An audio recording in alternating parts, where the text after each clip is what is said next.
Good morning students, मैं हूँ राकेश और आर फिजिक्स में आपका स्वागत है। आज बच्चों हम आगे बात करेंगे motion of a charge particle in uniform electric field and in uniform magnetic field. इसमें लेक्चर 2 की बात करेंगे। हमने मैग्नेटिक फोर्स के बारे में बात कर ली थी, F equals to QVB sin theta. आज हम देखेंगे एक चार्ज पार्टिकल को मैग्नेटिक फील्ड में प्रोजेक्ट करेंगे और कुछ फ्लेमिंग लेफ्ट हैंड रूल की भी बात की थी। तो फ्लेमिंग लेफ्ट हैंड रूल के क्वेश्चन देख लेते हैं। सबसे पहले बच्चों मैं आपको फ्लेमिंग लेफ्ट हैंड रूल से रिलेटेड एक दो क्वेश्चन डिस्कस कर देता हूं ताकि आपको यूज करना आ जाए।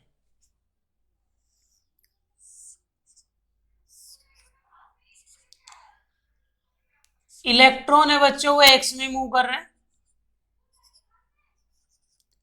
और मैग्नेटिक फील्ड वाई में है। तो इस इलेक्ट्रॉन पे मैग्नेटिक फोर्स किस डायरेक्शन में अप्लाई होगा ये हमें कैलकुलेट करना है। तो किस डायरेक्शन में अप्लाई होगा? तो मैग्नेटिक फील्ड इधर है और इलेक्ट्रॉन इधर मूव कर रहे हैं। देखो बच्चों, ये फ्लेमिंग लेफ्ट हैंड रूल है, ठीक है। ये करंट है, ये मैग्नेटिक फील्ड है, ये मैग्नेटिक फोर्स है। तो मैग्नेटिक फील्ड तो हो गया ऊपर, कोई प्रॉब्लम नहीं है। इलेक्ट्रॉन एक्स में जाएगा तो करंट इसके अपोजिट होगा। करंट का डायरेक्शन बच्चों ये होगा। अब आपको कुछ नहीं करना है, इन 3 फिंगर को सेट करना है। ये मैग्नेटिक फील्ड की डायरेक्शन में सेट करना है। ये मैग्नेटिक फील्ड हो गया, ये करंट हो गया और थंब किधर है? अंदर की तरफ। बोलो। तो जो मैग्नेटिक फोर्स होगा वो अंदर की तरफ होगा, मींस नेगेटिव जेड में होगा।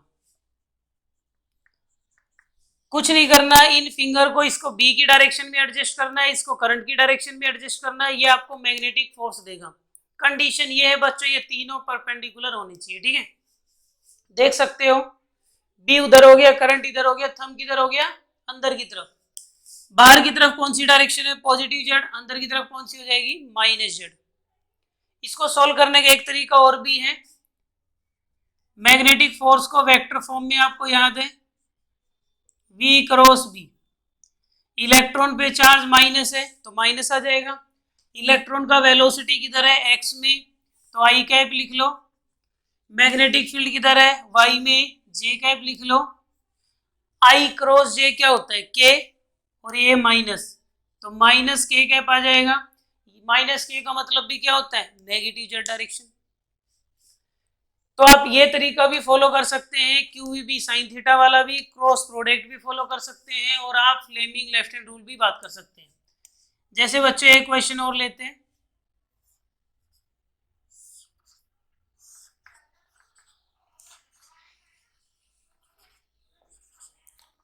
मैग्नेटिक फील्ड आपका जेड डायरेक्शन में है और प्रोटॉन वाई में जा रहा है। तो आपसे बोला गया what is the direction of magnetic force. तो फ्लेमिंग लेफ्ट हैंड रूल लगाना है आपको। तो प्रोटॉन बच्चों वाई डायरेक्शन में मूव कर रहा है तो करंट भी किधर होगा? वाई डायरेक्शन में ही होगा। बी किधर होगा? पॉजिटिव जेड में। बी इस साइड होगा तो करंट ऊपर हो गया, ऐसे करंट ऊपर की तरफ हो गया। बी आपकी साइड हो गया आउटवर्ड, तो थंब किधर आ गया? बोलो। थंब एक्स में आ गया ना? नहीं, करंट वाई में है क्योंकि पॉजिटिव चार्ज इधर जाएगा, करंट उधर ही होगा ना, इलेक्ट्रॉन के अपोजिट होगा और प्रोटॉन की डायरेक्शन में होगा। तो पॉजिटिव चार्ज इधर जाएगा, करंट उधर ही होगा। तो ये वाला फिंगर ऊपर हो गया।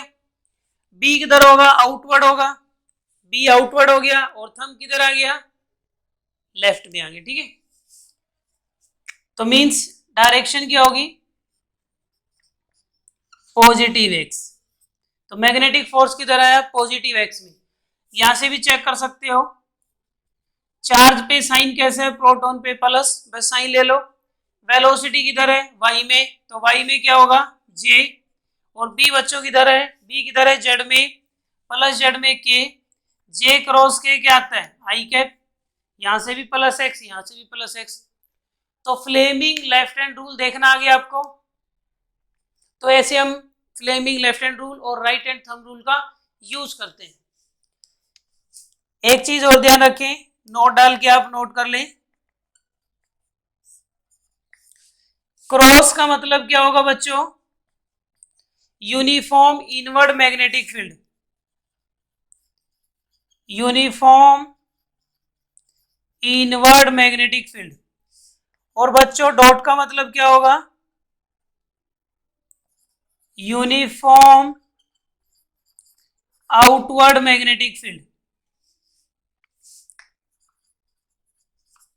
तो जब भी क्रॉस आ जाए तो समझ लेना ये यूनिफॉर्म मैग्नेटिक फील्ड को रिप्रेजेंट कर रहे हैं, जो अंदर की तरफ है। डॉट का मतलब क्या है, यूनिफॉर्म मैग्नेटिक फील्ड है जो आउटवर्ड है। तो ये बच्चों आपको फ्लेमिंग लेफ्ट हैंड रूल कैसे यूज करना है, और आपको ये भी क्लियर हो गया राइट हैंड थंब रूल कैसे यूज करना है, और बी के बारे में भी इंफॉर्मेशन होगी। अब चार्ज पार्टिकल का मोशन देखेंगे मैग्नेटिक फील्ड में। इलेक्ट्रिक फील्ड में हमने क्लियर कर लिया था, यहाँ तक क्लियर है। अब बच्चों हम बात कर रहे हैं motion of a charge particle in uniform magnetic field. Motion of A charge particle in a uniform magnetic field. एक चार्ज पार्टिकल का मोशन देखेंगे यूनिफॉर्म मैग्नेटिक फील्ड में कि यूनिफॉर्म मैग्नेटिक फील्ड में वो कैसे बिहेव करेगा। तो बच्चों केस 1 लेते हैं। When charge particle projected in the direction of magnetic field. When charge particle projected in the direction of magnetic field. देखो बच्चों ये मैग्नेटिक फील्ड है और चार्ज पार्टिकल का वेलोसिटी भी इधर ही है, तो इस पर मैग्नेटिक फोर्स कितना लगेगा, किस डायरेक्शन में मूव करेगा, ये सब चेक करने वाले हैं। तो बच्चों मैग्नेटिक फोर्स आपको पता ही है Q V B sine theta है। क्रॉस प्रोडक्ट को ओपन करेंगे तो यही आ जाएगा। अब देखो बी और बी सेम डायरेक्शन में है तो थीटा कितना हो गया, 0 डिग्री हो गया, और साइन 0 कितना हो जाएगा, थीटा 0 डिग्री बच्चों, और साइन 0 क्या होता है, 0। तो मैग्नेटिक फोर्स 0 आ जाएगा। इसका मीनिंग ये हुआ अगर चार्ज पार्टिकल को मैग्नेटिक फील्ड की डायरेक्शन में प्रोजेक्ट करते हैं तो चार्ज पार्टिकल किसी भी तरह का कोई फोर्स एक्सपीरियंस नहीं करेगा, उसके पाथ में किसी भी तरह का कोई चेंज नहीं आएगा, वो कंटिन्यू स्ट्रेट लाइन में मूव करने वाला है। ठीक है, दूसरा केस देखते हैं बच्चों। तो ध्यान रखना इसकी वेलोसिटी ना इंक्रीज होगी ना डिक्रीज होगी in the direction of magnetic field, then it move in a same path without any deflection. Same path में ही मूव करेगा, स्ट्रेट लाइन में रहेगा, वी बी कांस्टेंट रहेगा, डायरेक्शन भी कांस्टेंट रहेगा, मींस वेलोसिटी भी कांस्टेंट रहेगा। ठीक है, तो नेट फोर्स 0 है तो वेलोसिटी कांस्टेंट ही रहेगा, न्यूटन फर्स्ट लॉ है। दूसरा है when a charge particle projected anti parallel to the magnetic field. Anti parallel का मतलब क्या होगा बच्चों, बी का डायरेक्शन इधर है और वी का डायरेक्शन इधर है।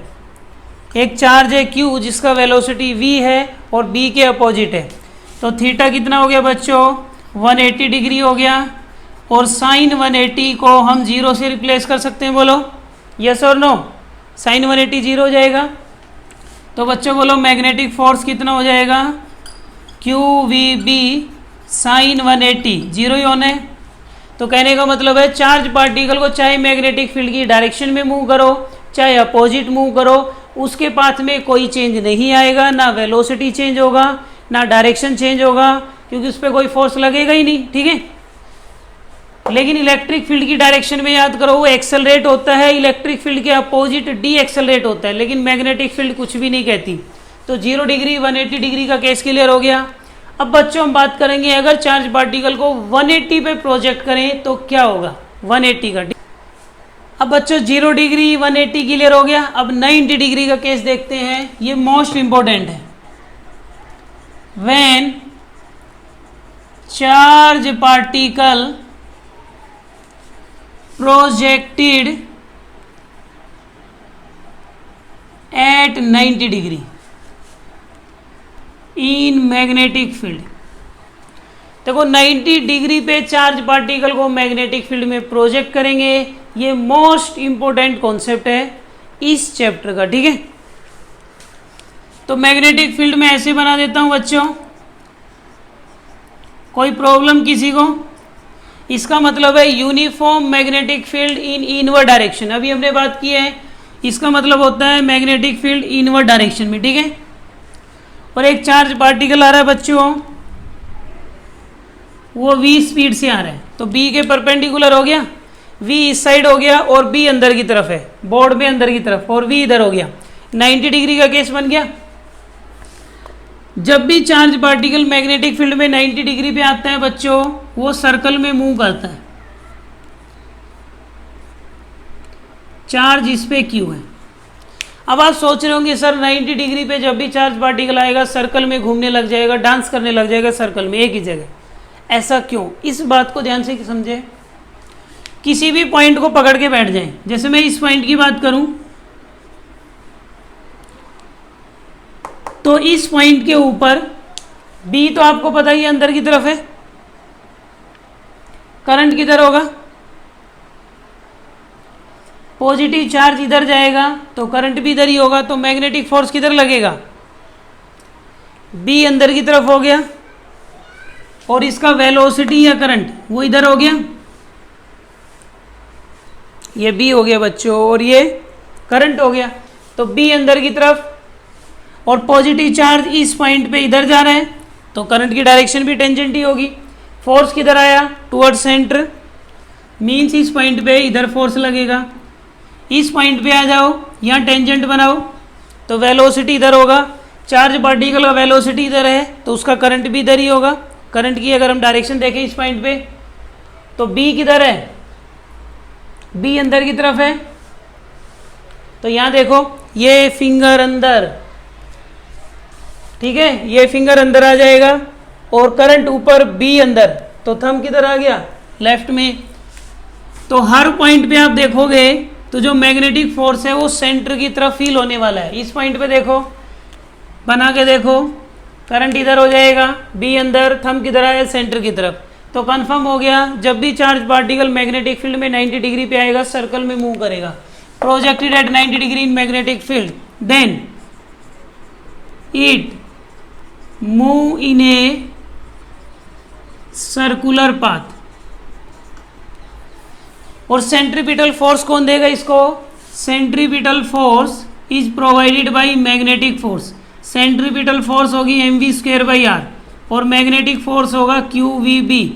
थीटा कितना होगा? V और B में, B अंदर की तरफ है और V यहाँ ऊपर है, यहाँ B अंदर की तरफ है, V ऐसे, हर जगह V और B में 90 डिग्री है, साइन 90 डिग्री। तो बच्चों mv²/r QVB, इस रिलेशन को बहुत यूज़ करने वाले हैं। यहाँ से चाहो तो आप रेडियस निकाल ही लो, V से V कैंसिल हो जाएगा, R आ जाएगा mv/QB। यहाँ mv/QB नीचे आ गया, R उधर चला गया, मीन्स वो जिस भी सर्कल में मूव करेगा उसका रेडियस होगा mv/QB। तो कंफर्म हो गया, चार्ज पार्टिकल जब भी मैग्नेटिक फील्ड में 90 डिग्री पे आएगा वो सर्कुलर पाथ में मूव करेगा और उसका रेडियस होगा mv/QB। अब इस टॉपिक से रिलेटेड मैं कुछ क्वेश्चन ले रहा हूँ। क्वेश्चन लेने से पहले एक लिस्ट बना रहा हूँ, वो लिस्ट नोट कर लो बेटा। लिस्ट ऑफ चार्ज पार्टिकल, कुछ चार्ज पार्टिकल की लिस्ट बना लो। जैसे 1H1 पॉजिटिव, ये प्रोटॉन कहलाएगा, इसका चार्ज +E होगा और मास इस पे प्रोटॉन के बराबर होगा, ठीक है। सेकंड बच्चों आपका होता है 1H2 पॉजिटिव, ड्यूटीरियम, इस पे चार्ज +2E होगा। ऊपर से देख लिया करो, चार्ज यहाँ से 2E होगा और मास कितना होगा? MP होगा। ड्यूटीरियम पे चार्ज कितना होगा? +2E होगा। कैसे पता चलता है चार्ज का? यहाँ से देख लिया करो, चार्ज इस पे भी E होने वाला है, मास डबल होगा। यहाँ से देख लिया करो, नीचे जितना होगा ना 1 है, तो चार्ज प्लस ही, नीचे 1 है तो चार्ज प्लस ही, ऊपर मास होगा mp, 2 है तो प्रोटॉन का डबल, ऊपर से आइडिया लग जाएगा आपको, ठीक है। ट्रीटियम देखो 1H3 पॉजिटिव ट्रीटियम, तो यहाँ से चार्ज देखेंगे प्लस ही, और मास कितना होगा 3 टाइम्स ऑफ प्रोटॉन। तो proton, deuterium, tritium, electron proton आपको पता ही है। एक बच्चों अल्फा पार्टिकल आता है, अल्फा पार्टिकल He2 4+2 आता है, ठीक है। हीलियम में से 2 इलेक्ट्रॉन रिलीज कर लो, जो भी बचेगा उसे अल्फा पार्टिकल बोलेंगे। तो चार्ज +2e और मास प्रोटॉन से 4 टाइम्स होता है, 4 टाइम्स मास 2 टाइम्स चार्ज, यहाँ से आइडिया लग जाएगा। एक होता है beta particle, beta particle electron ही होते हैं -e और इलेक्ट्रॉन के बराबर मास, ठीक है। तो आपको ये चीज़ें ध्यान रखनी है। न्यूट्रॉन का चार्ज आपको पता ही है 0 होता है, और प्रोटॉन का भी आपको पता ही है। तो अल्फा बीटा ध्यान रखना, गामा जस्ट फोटोन होते हैं, उन पे कोई चार्ज होता नहीं है। प्रोटॉन, ड्यूटीरियम, ट्रीटियम और अल्फा पार्टिकल, बीटा पार्टिकल, इन पे सबसे ज़्यादा क्वेश्चन बनते हैं। तो अब इनसे रिलेटेड क्वेश्चन कैसे बनेंगे कि 3 चार्ज पार्टिकल मैग्नेटिक फील्ड में एंटर कर रहे हैं, वो सर्कल में मूव करेंगे, क्लॉकवाइज या एंटी क्लॉकवाइज, रेडियस में रिलेशन, ये सब चेक करेंगे, ठीक है। अब बच्चों मैं 3 क्वेश्चन ले रहा हूँ, ठीक है, एक जैसे ही हैं, ध्यान से समझे।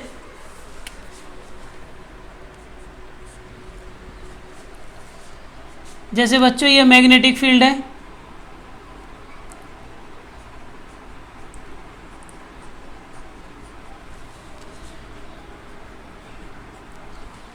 इस मैग्नेटिक फील्ड में न्यूट्रॉन आ रहा है v स्पीड से, इलेक्ट्रॉन आ रहा है v स्पीड से, और अल्फा पार्टिकल आ रहा है v स्पीड से।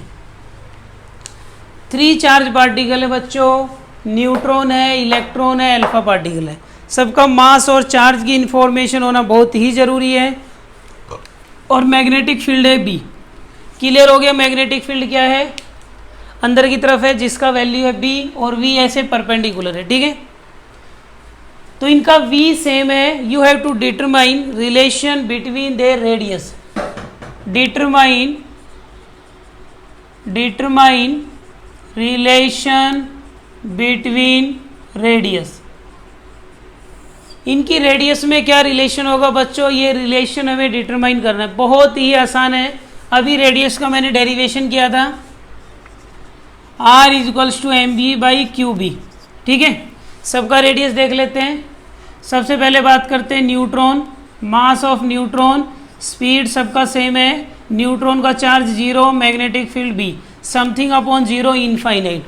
न्यूट्रॉन का रेडियस इनफाइनाइट होगा। सीधी सी बात है, न्यूट्रॉन पे कोई चार्ज ही नहीं है। कोई चार्ज नहीं है तो कोई मैग्नेटिक फोर्स काम ही नहीं करेगा। QVB sin theta, Q0, force 0, तो इस पर कोई मैग्नेटिक फोर्स काम नहीं करेगा बच्चों। ये सीधा निकल जाएगा न्यूट्रॉन। और कोई स्ट्रेट लाइन का अगर रेडियस चेक किया जाए तो वो इनफाइनाइट ही होगा। ये क्लियर हो गया? अब बात करते हैं हम इलेक्ट्रॉन की रेडियस की। इलेक्ट्रॉन की रेडियस बच्चों कैसे निकालेंगे? मास of electron, speed v, charge of electron E, magnetic field B। 1 2। अब आ जाओ अल्फा पार्टिकल में बच्चों। रेडियस ऑफ अल्फा, तो मास ऑफ अल्फा कितना होगा? प्रोटॉन से 4 टाइम्स। स्पीड सेम है, चार्ज प्रोटॉन से डबल, अभी लिखवाए मैंने। और B तो यूनिफॉर्म ही है, तो ये 2 पे कैंसिल हो जाएगा।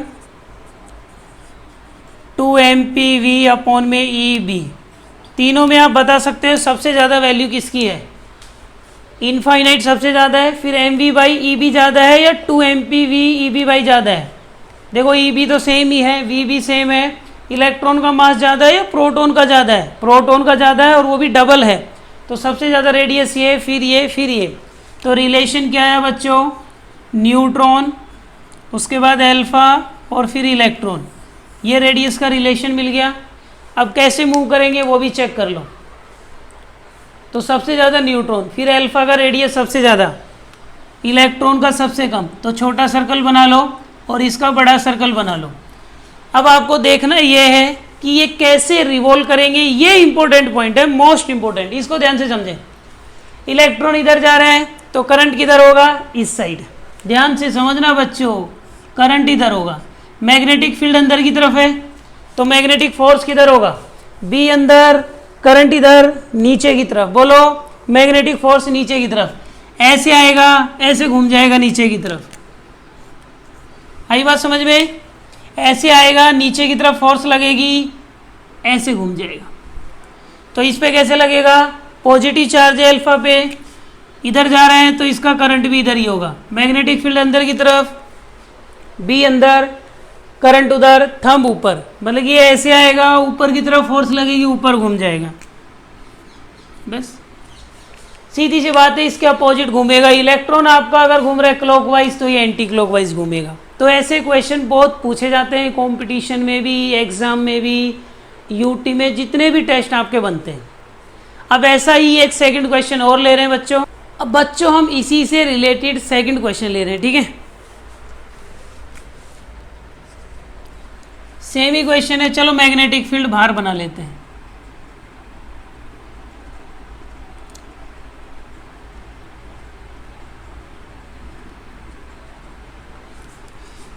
Same neutron, electron, alpha particle, charge particle कोई भी आ सकता है बच्चों। कभी सोचो सर ये तीन ही आएंगे, ड्यूटीरियम भी दे सकता है, ट्रीटियम भी दे सकता है, ठीक है? अब इन सब का लीनियर मोमेंटम सेम है। ये तीन चार्ज पार्टिकल है, मैग्नेटिक फील्ड है बाहर की तरफ, डॉट का मतलब आउटवर्ड यूनिफॉर्म मैग्नेटिक फील्ड, आपकी तरफ डायरेक्शन है, क्रॉस का मतलब मेरी तरफ है, ठीक है? अब आपको वही रेडियस में रिलेशन बताना है कि किसका रेडियस ज़्यादा होगा, किसका कम। तो आपको पता है ये आर का फॉर्मूला होता है mv/qb, ये अभी हमने प्रूव किया 90 डिग्री के केस में। mv को बच्चों क्या लिख सकते हैं, p/qb, ठीक है? p सबका सेम है, तो न्यूट्रॉन की बात करते हैं, p same, charge 0, b infinite आ गया। इलेक्ट्रॉन की बात करें, p तो सबका ही सेम है, p रखते हैं, इलेक्ट्रॉन पे वैल्यू e और b। फिर बात करते हैं अल्फा, अल्फा का लीनियर मोमेंटम भी इतना ही है, p, चार्ज डबल है तो q की जगह 2e, मैग्नेटिक फील्ड वही है। चेक कर लो सबसे ज़्यादा क्या है, इन्फिनिटी। उसके बाद ये है इलेक्ट्रॉन का रेडियस, और अल्फा का रेडियस क्या है, हाफ हो गया इससे, बोलो। तो सबसे ज़्यादा न्यूट्रॉन, उसके बाद इलेक्ट्रॉन, उसके बाद अल्फा। तो न्यूट्रॉन की रेडियस तो इनफाइनाइट बच्चों पता ही है, सीधा जाने वाला है, कोई दिक्कत ही नहीं है। अब इलेक्ट्रॉन का बड़ा सर्कल बनेगा, पहले सर्कल बना लो, इसका छोटा सा बना लो। अब देखना है रोटेशन किधर होगा, सेम सिचुएशन, इलेक्ट्रॉन राइट में जा रहा है, करंट किधर होगा, करंट होगा लेफ्ट में, और बी है आउटवर्ड, ये वाली फिंगर आपकी तरफ, और करंट इधर, थंब किधर आ गया, ऊपर, मतलब कि ऊपर की तरफ भागेगा इलेक्ट्रॉन, तो ऐसे आएगा, ऊपर की तरफ घूम जाएगा एंटी क्लॉकवाइज। तो सीधी सी बात है, ये क्लॉकवाइज हो जाएगा, उसी का उल्टा हो जाएगा। तो ये सेकंड क्वेश्चन हुआ, क्लियर हुआ? बस इस रूल का खेल है, कैसे घूमेगा, ऊपर लगे तो ऊपर की तरफ घुमा देना, नीचे फोर्स लगे तो नीचे घूम जाएगा क्लॉकवाइज, ऊपर लगे तो एंटी क्लॉकवाइज घूम जाएगा, ठीक है? ये फिंगर हमेशा बी की डायरेक्शन में होना चाहिए, ये वाला फिंगर हमेशा करंट की डायरेक्शन में, और ये आपका क्या होगा, मैग्नेटिक फोर्स होगा, ठीक? अब इसी से रिलेटेड एक क्वेश्चन और लेते हैं। अब बच्चों हम थर्ड क्वेश्चन की बात करते हैं। थर्ड क्वेश्चन में क्या है, इनका काइनेटिक एनर्जी सेम है, सभी का काइनेटिक एनर्जी के सभी का काइनेटिक एनर्जी क्या है, सेम है। तो रेडियस का फॉर्मूला आपको पता ही है, सेम सिचुएशन है, आपको इन सभी के रेडियस में रिलेशन बताना है, कैसे घूमेंगे कैसे नहीं घूमेंगे, तो ये हमें चेक करना है, ठीक है? तो इनको हटा देते हैं। न्यूट्रॉन का तो पता ही है कैसे घूमने वाले हैं, कोई प्रॉब्लम नहीं है।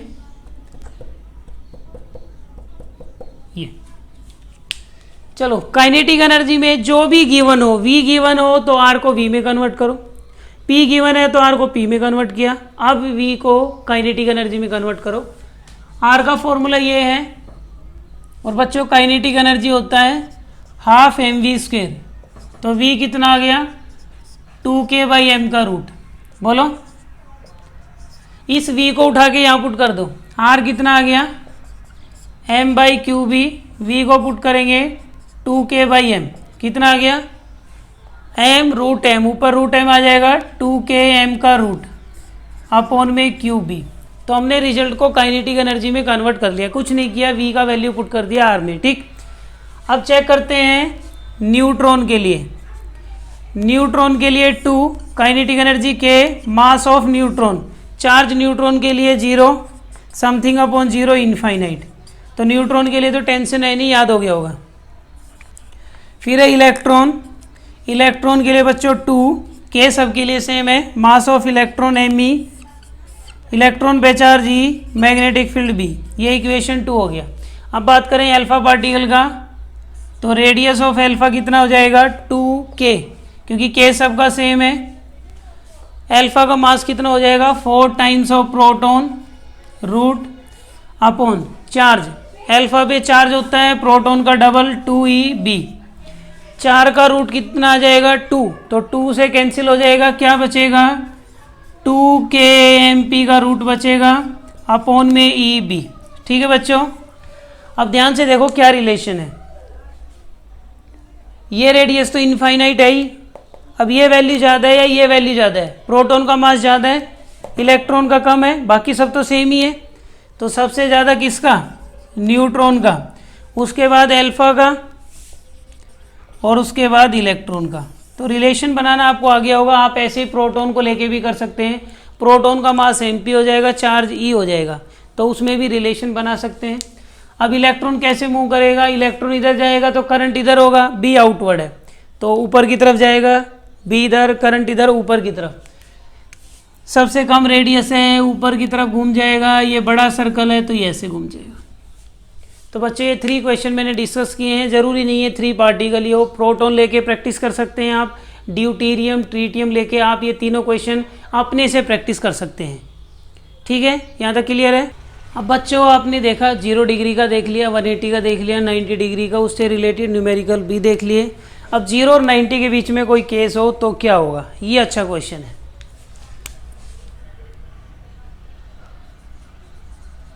When charge particle projected at an angle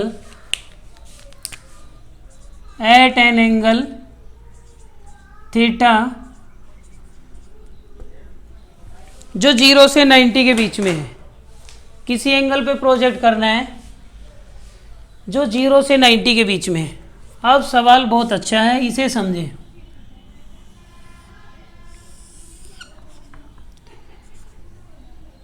ये मैग्नेटिक फील्ड है बच्चों, Bx में है। ठीक है, चार्ज पार्टिकल को आपने प्रोजेक्ट किया यहाँ पे, v स्पीड से प्रोजेक्ट किया थीटा डिग्री पे, तो इस v के 2 कंपोनेंट बन जाएंगे, एक कंपोनेंट इधर आ जाएगा v cos थीटा, एक कंपोनेंट इधर आ जाएगा v sin थीटा। इसको v1 ले लेते हैं, इसको v2 ले लेते हैं। ठीक है, तो 2 कंपोनेंट हो गए, एक कंपोनेंट b के पैरेलल है, इस पे तो कोई फोर्स नहीं लगेगा, तो इस वेलोसिटी से कंटिन्यू आगे मूव करेगा, और ये कंपोनेंट परपेंडिकुलर है, और जो v का कंपोनेंट b के परपेंडिकुलर होता है उसकी वजह से सर्कल में मूव करेगा। बोलो, तो ये वाला कंपोनेंट b के परपेंडिकुलर है, ये सर्कल में घुमाएगा, ये वाला कंपोनेंट b की डायरेक्शन में है तो ये आगे चलाएगा, तो आप खुद ही समझो घूमता हुआ चलेगा, डांस करता हुआ चलेगा चार्ज पार्टिकल, ऐसे चलने वाला है बच्चों। तो किसी 0 या 90 के बीच में किसी भी एंगल पे प्रोजेक्ट करेंगे तो उसका पाथ ऐसा ही होगा, हेलिक्स पाथ में जाएगा, वो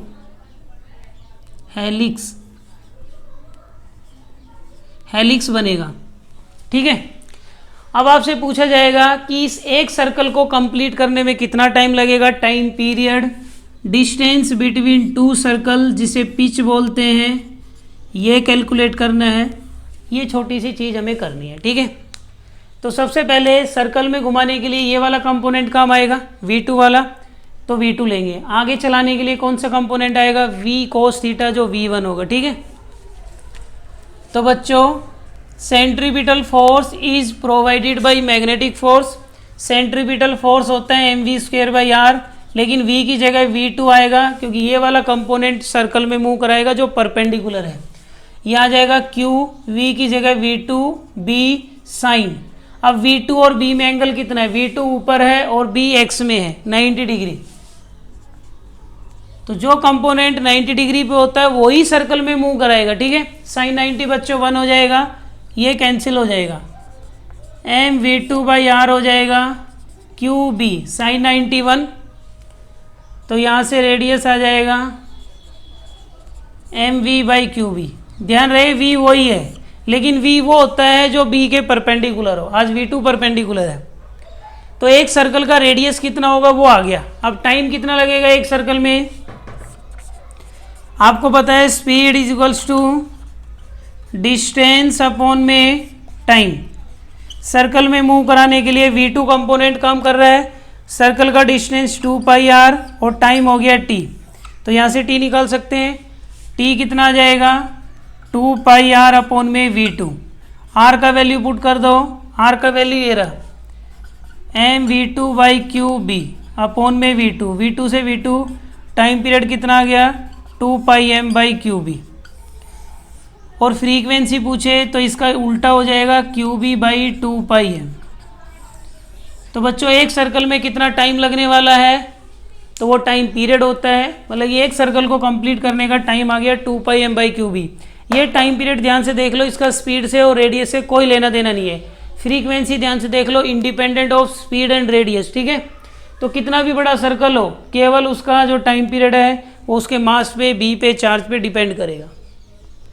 फिर पूछेगा पिच क्या है, पिच पूछेगा बच्चों।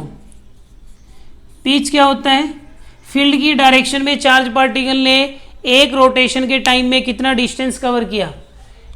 एक सर्कल में जितना टाइम लगता है इतने टाइम में वो कितना आगे चला, this is known as pitch. Distance travelled by charge particle in the direction of magnetic field in one rotation time. तो पिच हो गया, स्पीड हो गया अब आपका डिस्टेंस अपॉन में टाइम, ठीक है बच्चों। आगे की तरफ कौन सा कंपोनेंट ले जा रहा है, v1। यहाँ v2 का मतलब v साइन थीटा है, v1 का मतलब v कोस थीटा है, ठीक है।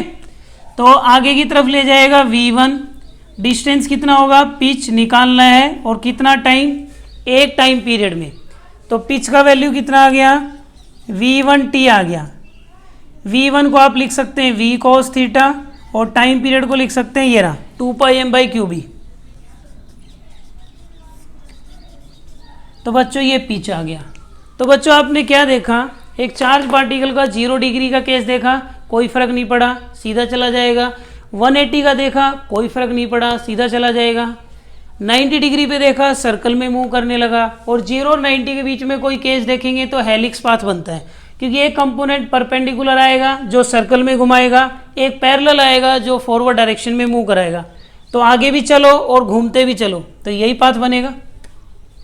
तो आई होप आपको लेक्चर पसंद आया होगा। अगर बच्चों लेक्चर पसंद आए तो प्लीज़ इसे लाइक करें, सब्सक्राइब करें एंड शेयर करें। Thank you.